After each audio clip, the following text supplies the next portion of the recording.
এত দেরি হলো কেন? অফিসে একটু ঝামেলা ছিল। তাই বলে রাত 9টা বাজবে? মা সেই সন্ধ্যার পর থেকে বারান্দায় দাঁড়িয়েছিলেন।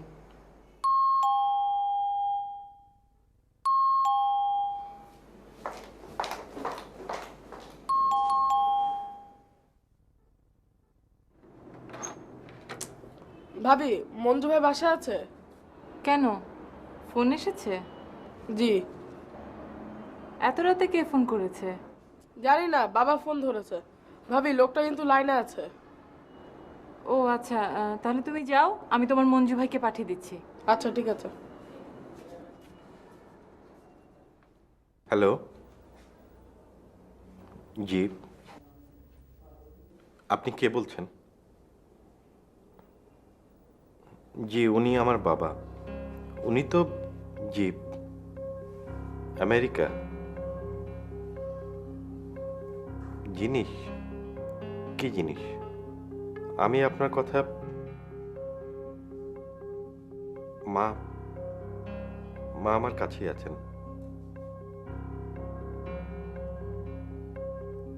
আমি কি এক্ষুনি আসবো? আপনি কোথায় আছেন? ও, আপনি এই নম্বর পেলেন কোথা থেকে? জি, আপনি বলুন, আমি লিখে নিচ্ছি। খোকন, একটা কাগজ।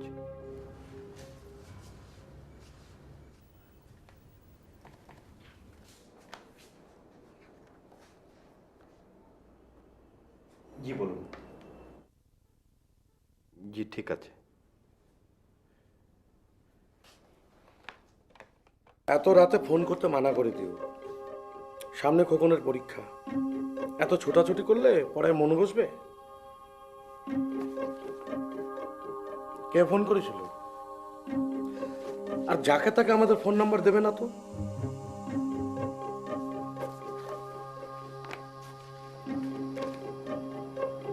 যাও পড়তে বসো।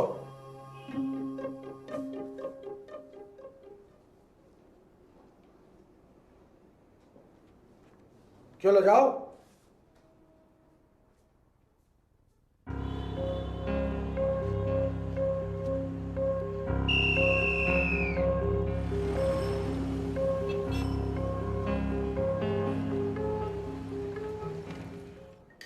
মা, মা খাবার দিয়েছি, খেতে আসেন।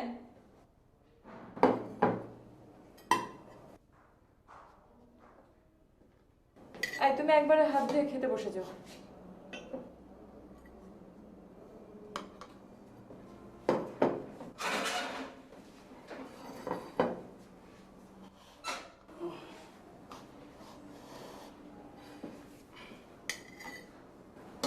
কিরে, কোথায় ছিলি? ওই যে খোকনদের বাসায় গিয়েছিল, ফোন এসেছিল সেই জন্য। এই কে ফোন করেছিল? না, শুরু করো।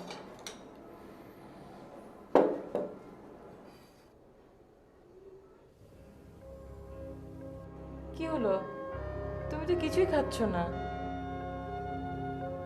ভালো লাগছে না, তোমরা খাও। কি হলো আবার?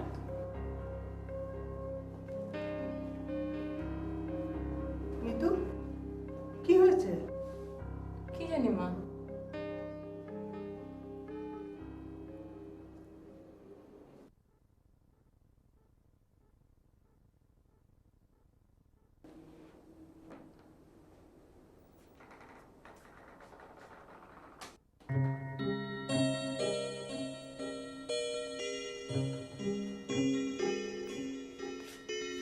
কি হয়েছে বাবা? কিছু না মা, মাথাটা খুব ধরেছে। কেন রে? অফিসে খুব কাজের চাপ যাচ্ছে তো। কেন এত কাজ করিস? একটা সহজ চাকরি নিতে পারিস না? আগে শরীর তো নাকি? একটু ভাত মাখিয়ে খাইয়ে দে। না মা, খেতে ইচ্ছে করছে না। তুমি শুয়ে পড়ো, আমি পরে খেয়ে নেব।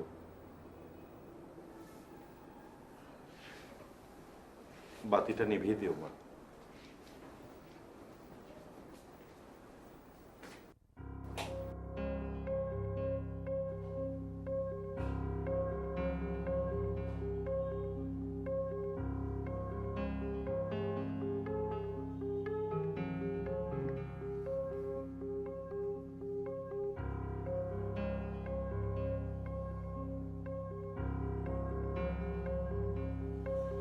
মঞ্জু, কি হয়েছে? কিছু না।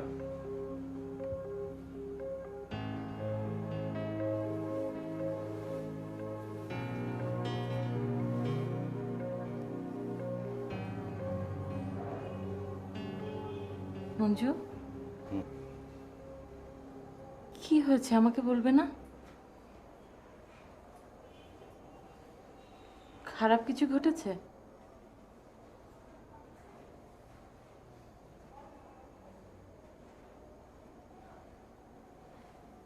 এই কি হয়েছে আমাকে বলো তো। একটা চিঠি। কার চিঠি?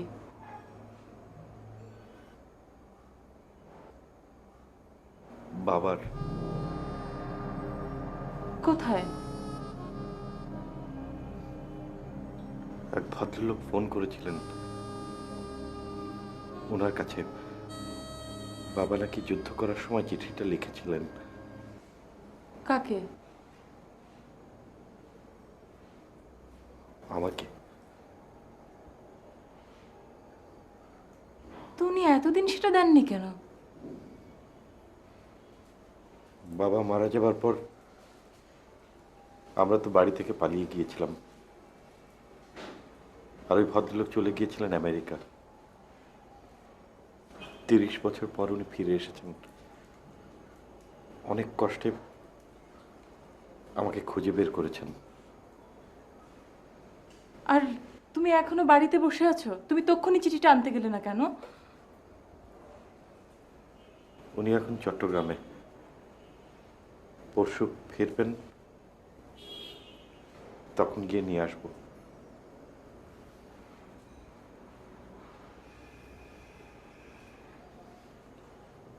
চিঠিতে কি আছে জিজ্ঞেস করেছো? না, মাকে কি করে কথাটা বলবো তাই ভাবছি। এখন কিছু বলতে হবে না, উনি আগে আসুক।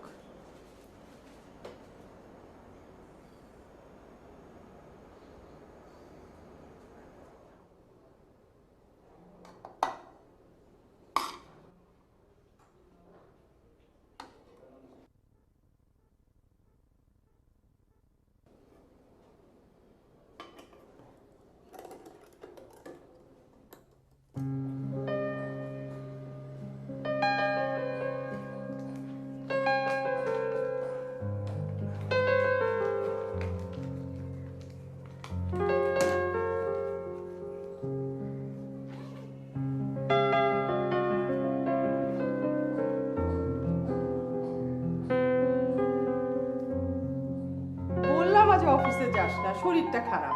একদিন অফিসে না গেলে কি হয়? মা, অফিসে না গেলে কি চাকরি থাকবে? তখন চলবে কি করে? ও মা, অসুখ হলেও যেতে হবে?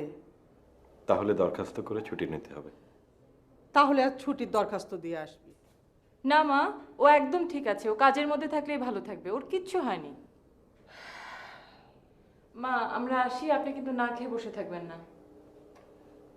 আসি মা। এসো। দাও আমার কাছে দাও। চলো।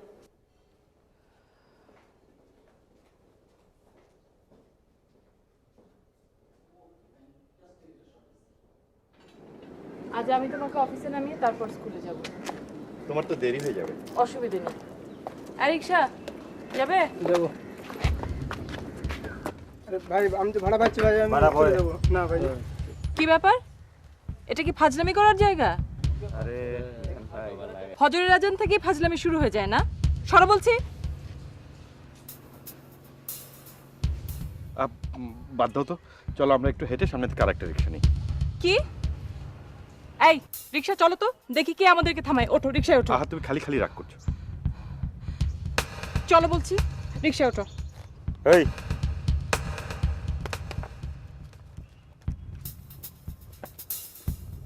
সরি ভাই। হ্যাঁ, তুমি সরি বললে কেন? আপনার স্কুলের নামটা যেন কি? ডের। চলো তো, ওঠো।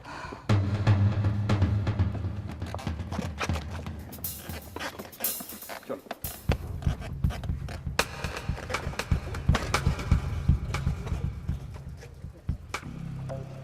আশ্চর্য, কত বড় সাহস!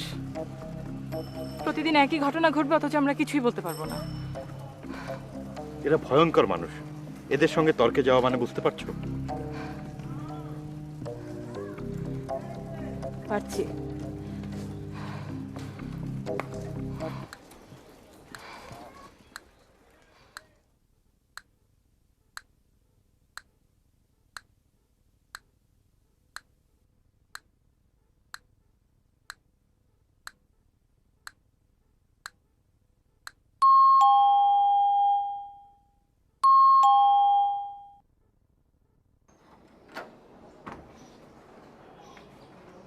তুমি কখন এসেছো?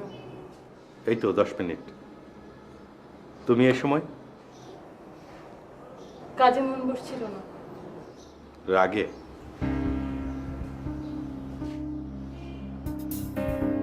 সরো, ভেতর ঢুকতে দাও।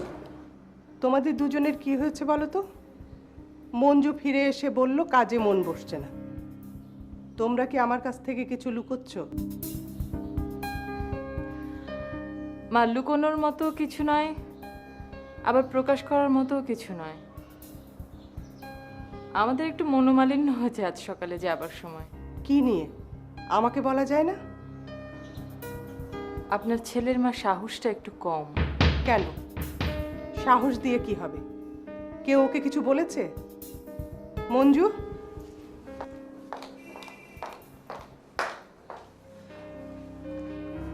না মা, আমাকে কেউ কিছু বলেনি, তুমি এত চিন্তা করো না। আমার কিচ্ছু ভাল লাগছে না। কাল রাত থেকেই বললাম তো কেউ কিছু বলেনি।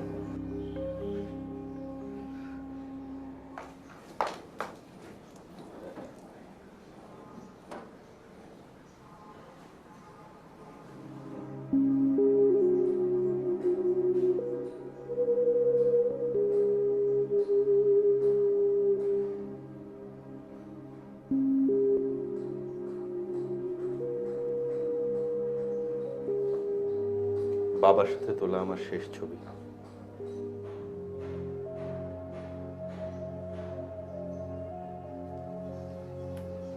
কিন্তু ছবিতে তো বাবাকে দেখা যাচ্ছে না। ওই যে বাবার হাত আমাকে স্পর্শ করে আছে, ওই স্পর্শ আজও আমি তেমনি করে অনুভব করি। বাবার ওই হাত গভীর মমতায় সারাটাক্ষণ আমাকে স্পর্শ করে থাকে।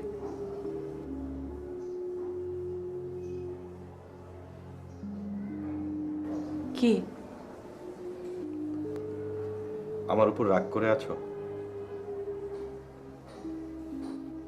যেই রাস্তার নাম রাখা হয়েছে তোমার বাবার নামে, সেই রাস্তায় তুমি মাথা উঁচিয়ে বুকের সাহস নিয়ে চলতে পারো না?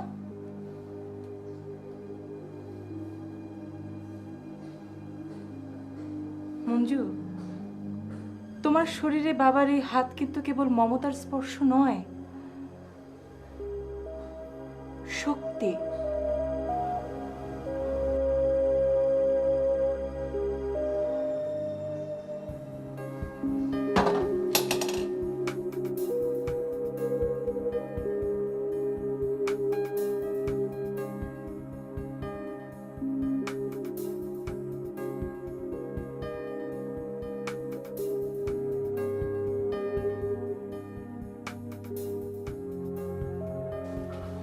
মিতু, মঞ্জু এই অবেলায় চা খাবে?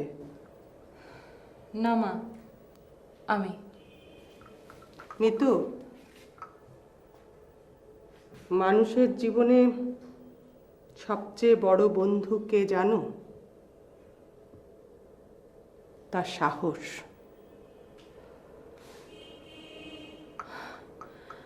আপনি এটা বিশ্বাস করেন মা? তাহলে আপনার ছেলের বুকে সেটার এত অভাব কেন? কারণ আমি এও বিশ্বাস করি যে সাহসী হলো মানুষের সবচেয়ে বড় শত্রু।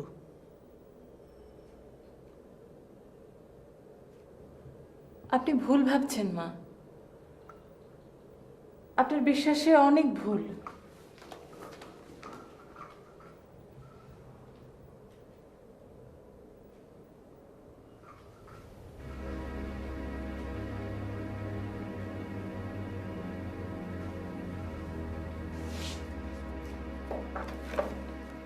কি হলো, এখানে কি করছিস? বাবা দিনাজপুর থেকে তোমাকে যে চিঠিটা লিখেছিল সেটা এই ড্রয়ারে ছিল না? হ্যাঁ। একটু বের করে দাও তো। কি করবি হঠাৎ? আবার একটু পড়বো। কেন? পড়তে ইচ্ছে করছে।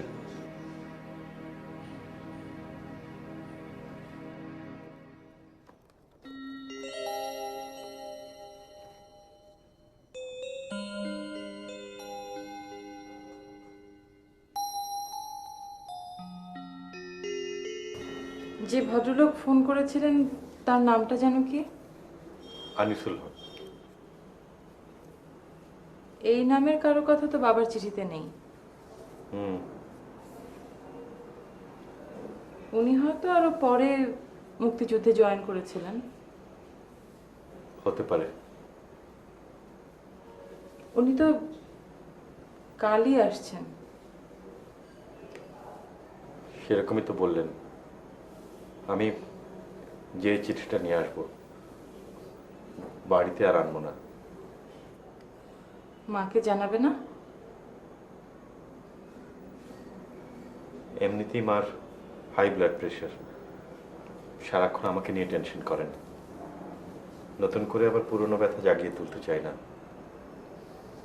মা হয়তো আবার বিছানায় পড়ে যাবেন।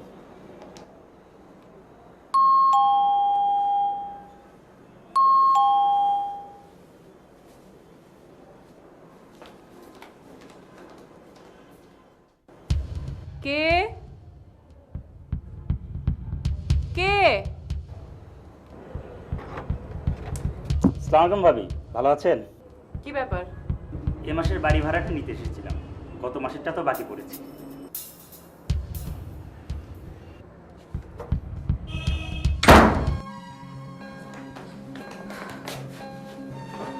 কি হয়েছে? কে এসেছে? কিছু বলছো না, এমন করছো কেন? কত বড় সাহস, বাড়ি ভাড়া নিতে এসেছে? কত টাকা চেয়েছে? দরজা বন্ধ করে চলে এসেছি আমি। দিয়ে দিতে শখানেক। বাড়িটা সরকার থেকে পেয়েছো না? হ্যাঁ। তাহলে প্রতি মাসে ওদেরকে টাকা দিতে হবে কেন? তেমন কি কোনো শর্ত ছিল? কেন দিতে হবে সেটা তুমি ভালো করেই বোঝো। ওদেরকে টাকা না দিয়ে এই এলাকায় কারো পক্ষে থাকা সম্ভব নয়। গত মাসে টাকাটা দিলে প্রত্যেকদিন সকালবেলা ঝামেলা করতো না। তাই বলে সব অন্যায় মেনে নেবে তুমি? পুরো দেশই তো মেনে নিচ্ছে, আমি কি তাদের চেয়ে আলাদা? আমি তোমাকে একটু আলাদাই মনে করেছিলাম।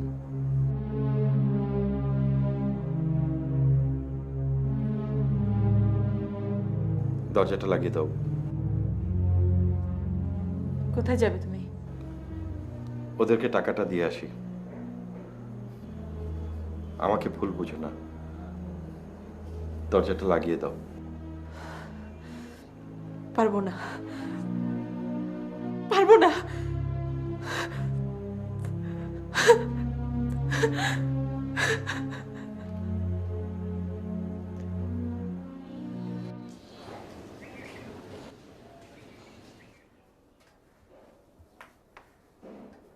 মিতু,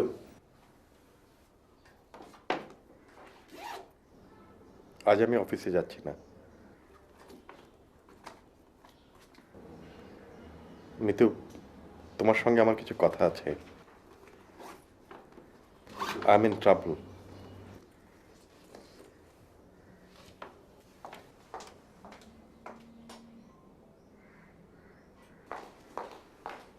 মা, আমি যাচ্ছি, দরজাটা লাগিয়ে দিন। ও মা, তুমি খেয়ে গেলে না? না মা, আমি খাবো না। মঞ্জু অফিস যাবে না? আমি জানি না মা।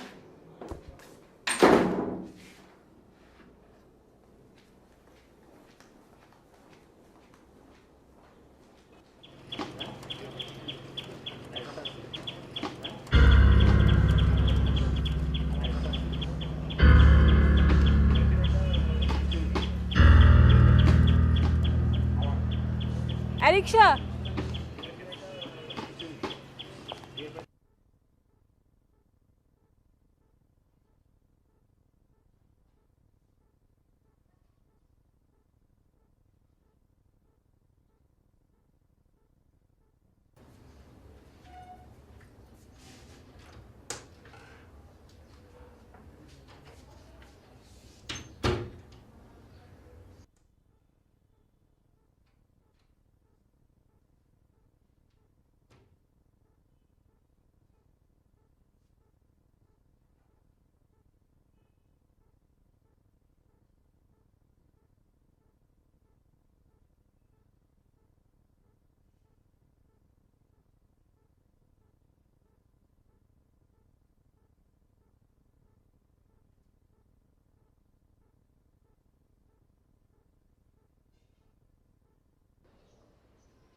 কি রে, অফিসে যাবি না?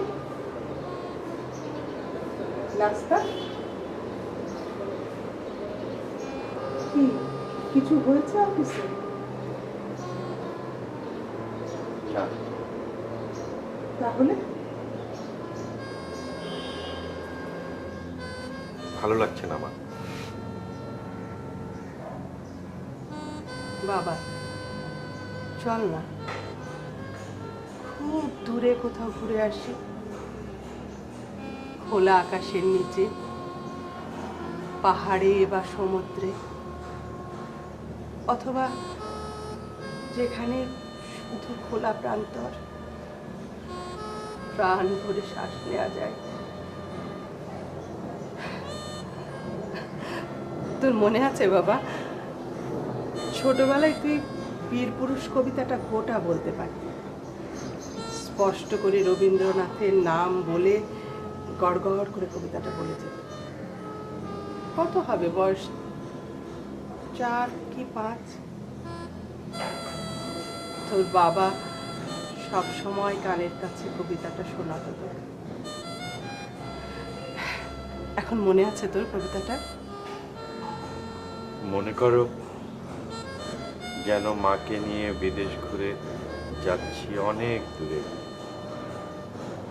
তুমি যাচ্ছ পালকিতে মা চড়ে, দরজা দুটো একটুকু ফাঁক করে,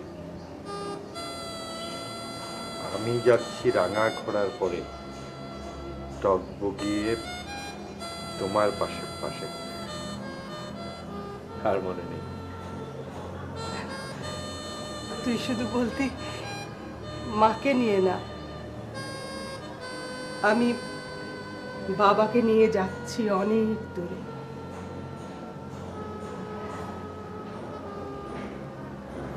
আমি তোমার কোনো স্বাদই পূরণ করতে পারিনি না মা। আমার কি স্বাদ জানিস বাবা? জানি, আমাকে যেন পৃথিবীর কোনো বিপদ আপদ কোনোদিন স্পর্শ না করে।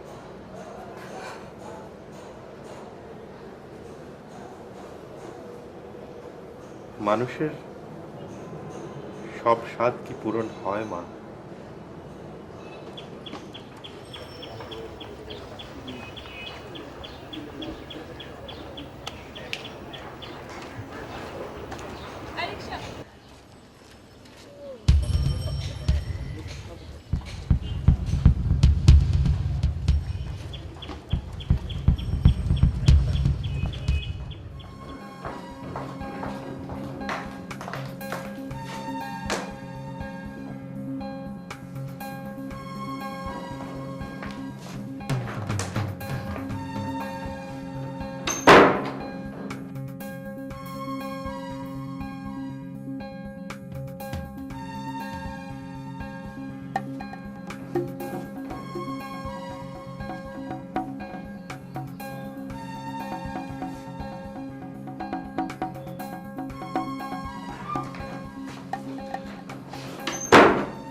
মিতু,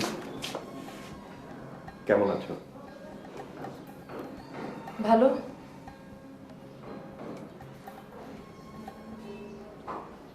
তুমি কি এখনো আমাকে আগের মতো ভালোবাসো? তোমার কি মনে হয়? মনে হয় আমার ভেতরে যেসব গুণাবলী তুমি এক্সপেক্ট করেছিলে তার পুরোটা পাওনি। কোনো মানুষই তো সম্পূর্ণ নয়। আমার অসম্পূর্ণতা বোধহয় তার চেয়েও বেশি, শুধু তোমার কাছে নয়, বাইরেও। মানে?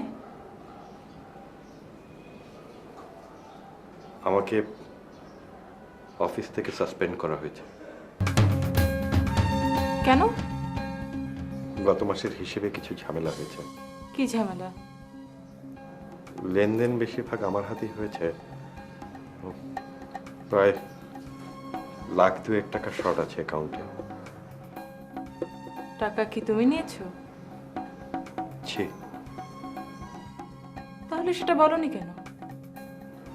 বলেছি, ওরা বিশ্বাস করেনি। তুমি মেনে নিয়েছো? কি করব? প্রতিবাদ করবে। কিভাবে? প্রমাণ করবে যে টাকাটা তুমি নাওনি, আর টাকাটা কোথায় গেল সেটা খুঁজে বার করবে। সেটা আমি জানি। মানে? সাদেক সাহেব নিয়েছেন। অফিসে সেটা বলেছো? বলতে পারিনি। কেন? লজ্জায়। উনি আমার বাবার বয়সী একজন মানুষ। কি? তুমি নিজেকে কি মনে করো? মহাপুরুষ? পৃথিবীর সমস্ত পাপীদের ক্ষমা করার দায়িত্ব নিয়েছো তুমি? তুমি মহাপুরুষ না, তুমি হলে কাপুরুষ। তুমি আমাকে কষ্ট দিচ্ছ। হ্যাঁ দিচ্ছি, যেন তোমার ভেতরে জেদের জন্য হয়, যেন তুমি কাল অফিসে গিয়ে এই অন্যায়ের প্রতিবাদ করতে পারো। তুমি জানো, কাল রাতে তুমি যাদের টাকা দিয়ে এসেছো তারা আজ আমার স্কুল পর্যন্ত পৌঁছে গেছে। বৌমা, তুমি আমার ছেলেকে বিপদের দিকে ঠেলে দিচ্ছ। না মা, আপনি আপনার ছেলেকে বিপদের দিকে ঠেলে দিয়েছেন।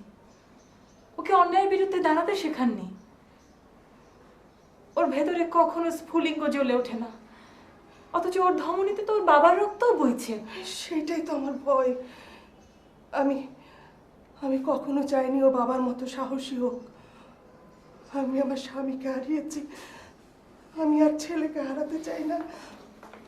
ওকে ওকে আঁকড়ে ধরে আমি বাঁচতে চাই।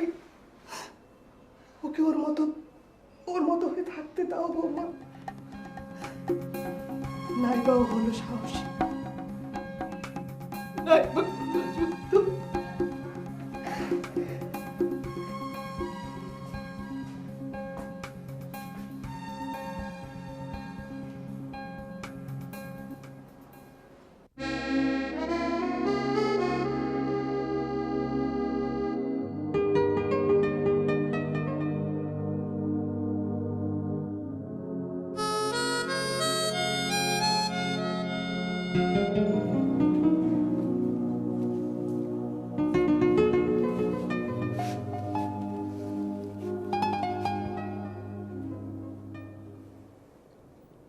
I am sorry.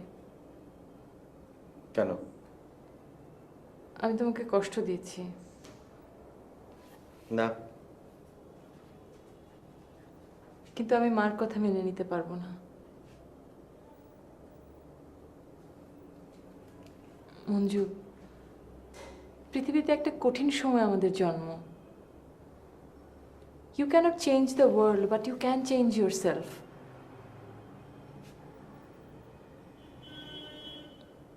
কি ভাবছো? ওই ভদ্রলোক আজ যেটা অঙ্গ থেকে ফিরবেন, আমি বিকেলে চিঠিটা আনতে যাব।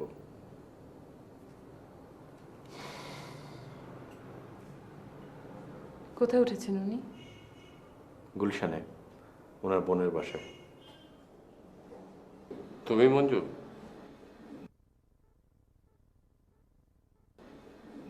জি, আসসালামু আলাইকুম। আমি আনিসুল হক। আমি তোমাকে ফোন করেছিলাম। বসো বসো।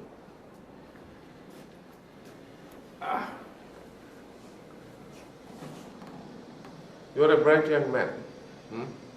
কি করো? আমি একটা প্রাইভেট ফার্মে আছি। Good, very good. তোর মা কেমন আছেন? জি, ভালো আছে। তাহলে তুমি একটু বসো, আমি রেডি হয়ে আসি, যেতে যেতে কথা বলবো। না মানে, আপনার কথাটা আমি মাকে বলিনি। চিঠিটার কথাটাও আমি মাকে জানাতে চাই না। আসলে মার শরীর তো খুব ভালো না।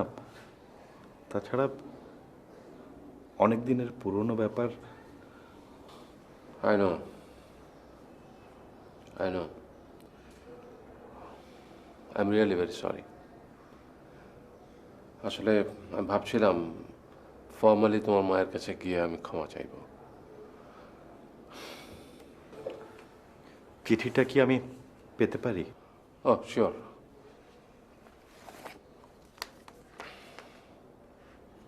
আসলে 30 বছর পরে চিঠিটা তোমার কাছে পৌঁছানোর জন্য তোমার কাছে আমার ক্ষমা চাওয়া উচিত, কারণ চিঠিটা তোমার বাবা তোমাকে লিখেছেন।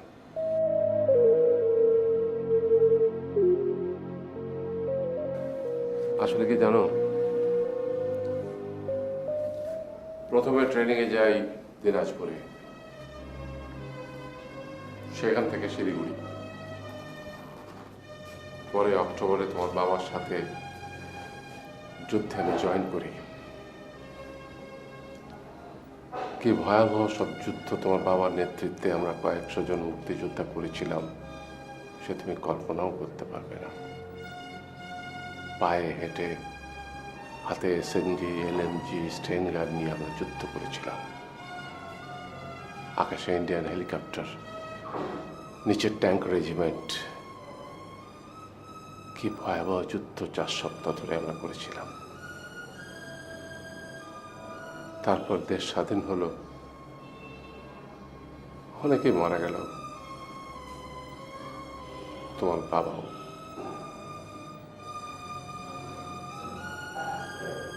আমি বোধহয় বেশি কথা বলে ফেলছি। আসলে এমনি হয়, কেন যেন বারবার সেই দিনগুলোতে ফিরে যেতে ইচ্ছে করে। আজ বুঝতে পারি না কোথা থেকে এত সাহস সেদিন মনে এসেছিল যে আমরা এভাবে যুদ্ধ করতে পেরেছিলাম। যুদ্ধ শেষে ফিরে এলাম, তোমাদের বাড়িতে গিয়েছিলাম, খুঁজে পাইনি। অনেক চেষ্টা করেছি, তোমাদের কোনো খোঁজ পাইনি। 30টা বছর ধরে আমেরিকাতে আমি সাংঘাতিক রকম একটা অপরাধ বোধে ভুগেছি।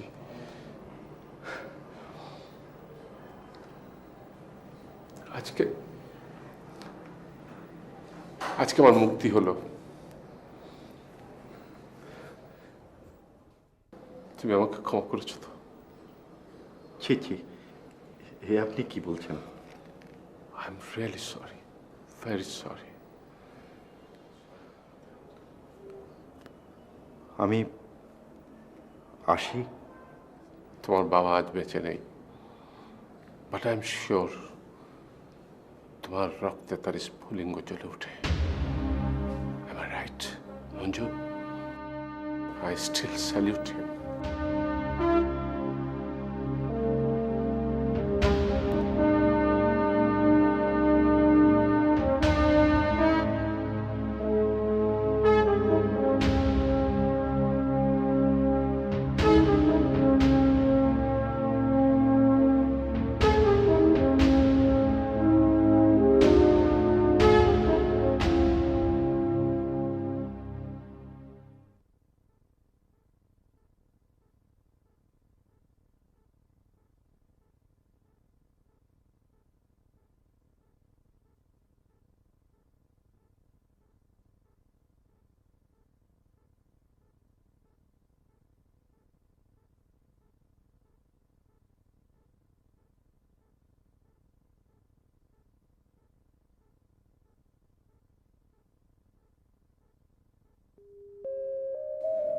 বাবা মঞ্জু, দেশের প্রয়োজনে এবং মানুষের প্রয়োজনে আমি তোমাদের কাছ থেকে এখন অনেক দূরে। আমি যদি না ফিরে আসি, এই যুদ্ধক্ষেত্রে যদি আমার মৃত্যু হয়, তবে শুধু আক্ষেপ থাকবে এই যে তোমার ওই ছোট্ট মুখের বাবা ডাক আমি আর কোনোদিন শুনতে পাবো না। তোমার ওই ছোট্ট হাত আমাকে আর কোনোদিন স্পর্শ করবে না। যুদ্ধ বড় ভয়াবহ। আমি সৃষ্টিকর্তার কাছে প্রার্থনা করি যুদ্ধের ভয়াবহতা যেন তোমাকে কোনোদিন স্পর্শ না করে। আর যদি কোনোদিন জীবনের কোনো যুদ্ধ তোমার সামনে এসে দাঁড়ায়, তোমাকে কিন্তু জয়ী হতে হবে, কখনো পিছু হটবে না।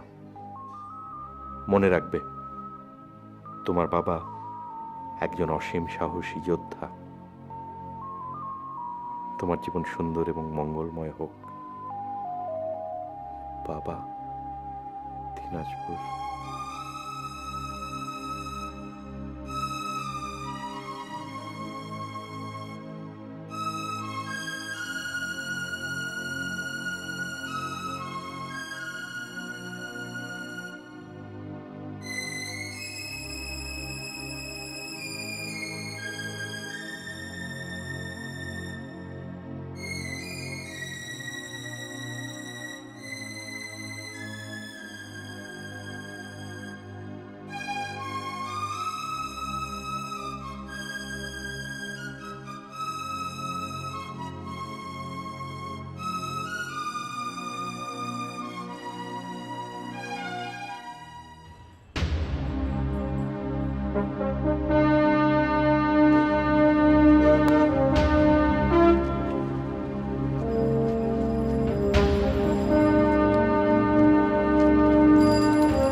কি হচ্ছে তোমার?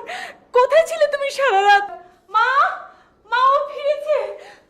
বাবা, আমার বাবা, তুই ঠিক আছিস তো বাবা? মা, আমার কিছু হয়নি। দাঁড়া, আমি আগে শুকরানা নামাজ পড়ি। মিতু, ওকে খেতে দাও, ও ঝগড়া পরে করো। আমি এখন কিছু খাবো না, আমাকে এখন আবার বেরোতে হবে। আমি তো কিছুই বুঝতে পারছি না, তুমি কোথায় ছিলে সারা রাত? এখন আবার কোথায় বেরোবে? অফিসে। কেন? তুমি না কাল বললে, I can't change the world, but I can change myself. এমন কি হতে পারে না পৃথিবীর পরিবর্তনের শুরুটা আমাকে দিয়েই হলো?